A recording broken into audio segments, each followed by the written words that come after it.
पूर्व उपराष्ट्रपति जगदीप धनखड़ ने साल 2022 में उपराष्ट्रपति पद का शपथ ग्रहण किया था। इस हिसाब से उन्हें साल 2027 तक इस पद पर बने रहना था, लेकिन 21 जुलाई को मॉनसून सत्र की शुरुआत के साथ ही दिन में राज्यसभा के सभापति के तौर पर धनखड़ ने कार्यभार देखा और रात को अपने सोशल मीडिया पर सेहत का हवाला देते हुए इस्तीफा दे दिया था। अब 9 सितंबर को भारत के 15वें उपराष्ट्रपति के लिए चुनाव होंगे। पक्ष और विपक्ष दोनों ने इस चुनाव के लिए अपनी तैयारियां पूरी कर ली हैं।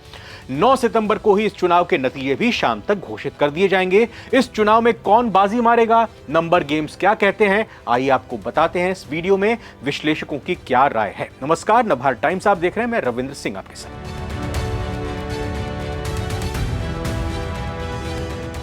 एनडीए की तरफ से उपराष्ट्रपति पद के लिए महाराष्ट्र के राज्यपाल सीपी राधाकृष्णन को अपना उम्मीदवार बनाया है।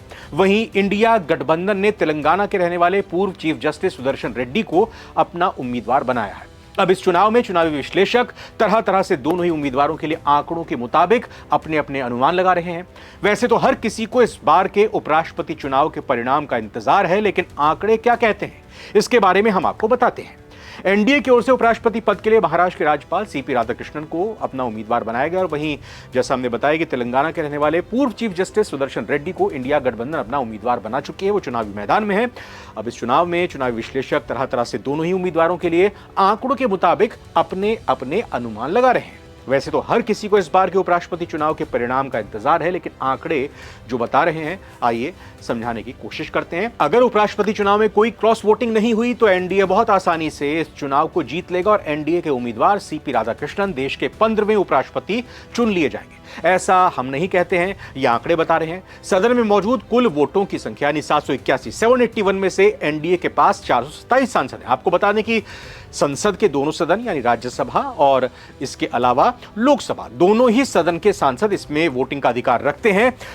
एनडीए के पास 427 सांसद हैं, जो कि इस चुनाव को जीतने के लिए मिलने वाले 391 के बहुमत से कहीं आगे है। मौजूदा समय में एनडीए के पास लोकसभा में 293 और राज्यसभा में 134 सांसद हैं। कुल मिलाकर 427 ये संख्या बैठती है। अगर वहीं हम विपक्षी इंडिया गठबंधन की बात करें तो लोकसभा में 249 और राज्यसभा में 105 सांसदों समेत कुल 354 सांसद हैं, जो कि 391 के आंकड़े से काफी कम हैं। यानी कि अगर ये गणित देखें, अगर कागजों को देखें और क्रॉस वोटिंग नहीं होती है तो शाम तक जब नतीजे उपराष्ट्रपति के वोटों की गिनती के आएंगे तो यह कहा जा सकता है कि एनडीए की तरफ से उम्मीदवार को ही उपराष्ट्रपति के तौर पर नई जिम्मेदारी मिलने वाली है। वैसे ये चुनाव है और इस चुनाव में किसी तरह की व्हिप जारी नहीं हो सकती है पार्टी की तरफ से। इसका मतलब ये कि व्हिप जारी करके वो ये नहीं कह सकते अपनी पार्टी के सांसद को कि आपको पार्टी की लाइन पर वोट करना है। इसमें क्रॉस वोटिंग की भी गुंजाइश है और क्रॉस वोटिंग भी हो सकती है। गुप्त मतदान होता है, इसलिए ये भी नहीं पता चल पाएगा कि किस पक्ष की तरफ से किसी अपने खेमे से इतर दूसरे पक्ष को वोट दिए गए हैं। लेकिन नजर सभी की शाम तक आने वाले नतीजे पर रहेगी। फिलहाल इस वीडियो में इतना ही। बहुत बहुत धन्यवाद। नमस्कार।